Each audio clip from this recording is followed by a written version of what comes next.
अच्छा, संविधान कैसे बदला जाता है ये जनता को ना पता है ना उसको रुचि है। संविधान बदलने के लिए 400 सीटें चाहिए ही नहीं, 355 ही काफी है उसके लिए, तो वो तो सामान्य सी बात थी। परसेप्शन पे पॉलिटिक्स चलती है, और ये परसेप्शन ठीक ठाक, कम से कम उत्तर प्रदेश में तो ठीक से बना परसेप्शन।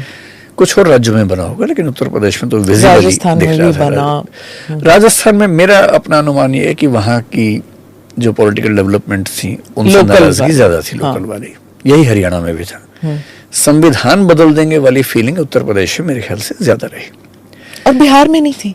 बिहार में दरअसल वो चीजें इस तरह से मिक्स थी कि आरक्षण वहां पे तो बहुत इंपॉर्टेंट होता है। हाँ, लेकिन मतलब लोगों को ये भरोसा है कि नीतीश कुमार है तो आरक्षण पे तो हमला नहीं ही होगा, और यदि सेंटर के साथ कनेक्टेड है तो सेंटर के फंड्स भी मिल जाएंगे, तो मेरे ख्याल से ये भरोसा वहां पर काम कर रहा था। अच्छा, उत्तर प्रदेश में वो भरोसा इस बार उतना काम नहीं कर रहा था।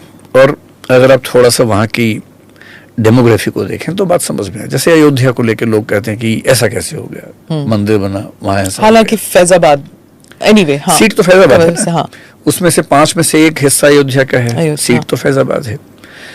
फैजाबाद के आसपास की लगभग सभी सीटें समाजवादी पार्टी ने जीती हैं, तो ये मामला किसी एक सीट का है नहीं आमतौर पर, चाहे वो बस्ती की तरफ जाए या और 1-2 सीटें जो वहां पर आसपास है, अम्बेडकर नगर वगैरह, वो भी बीजेपी हारी ही है। अब वहां का डेमोग्राफिक अगर इंडेक्स देखें, अगर मैं ठीक याद कर पा रहा हूँ, वहां ओबीसी 22% है, दलित 21% है, मुस्लिम 18% है, तीनों मिला के 61% हो जाते हैं, 60 के आसपास है। ओबीसी वोट्स समाजवादी पार्टी के हैं ही, माना जाता है कि मिलेंगे मिलेंगे। दलित वोट मिल जाएं, इसके लिए उन्होंने एक दलित उम्मीदवार को खड़ा किया, जो कि नॉन रिजर्व सीट पे खड़ा करना बहुत रेयर इंसिडेंट है। अवधेश जी को खड़ा किया, जो दलित वर्ग से आते हैं, उसमें पासी समाज से आते हैं, और पासी पॉपुलेशन अयोध्या वाले इलाके में दलित समाज में सबसे ज्यादा है। मुस्लिम्स को बीजेपी से नफरत है, ये दुनिया जानती है।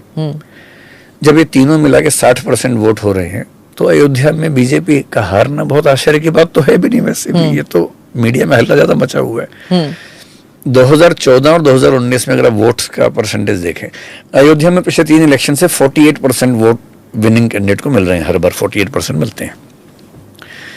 पिछले 2 इलेक्शंस में आपको बड़ा आश्चर्य होगा, अगर आप कांग्रेस, एसपी, बीएसपी के वोट जोड़ लें, 19 में तो बीएसपी, एसपी साथ थे, तब कांग्रेस और एसपी के जोड़ लें, तो बीजेपी के उम्मीदवार लल्लू सिंह दोनों बार केवल 12-13 हजार वोट से जीते थे। वोट उनके थे 4-5 लाख के बीच में रहते थे, पर विनिंग जो गैप था वो 12 हजार का था। इस बार क्या हुआ, बीएसपी का जो वोट बैंक है दलित, जैसे ही अवधेश प्रसाद एसपी के उम्मीदवार हुए, स्थापित आदमी है, पुराने आदमी हैं, तो दलित लोगों को लगा कि हमारा तो उम्मीदवार खड़ा ही हुआ है। इधर बीएसपी थोड़ी कमजोर भी हो गई थी। 2014 में बीएसपी के लगभग 1.5 लाख वोट थे, 1,40,000 के आसपास। इस बार वो वोट 45,000 रह गए। तो मेरी सिंपल कैलकुलेशन ये है कि वो 1 लाख वोट बीएसपी वाले शिफ्ट हुए एसपी की तरफ। 50,000 वोट से जीते हैं अवधेश जी। तो ये जितना लोगों ने शोर मचाया कि अयोध्या में कैसे हार गए, तो अब जब आप डेमोग्राफी देखेंगे वहां की तो बात समझ में आएगी।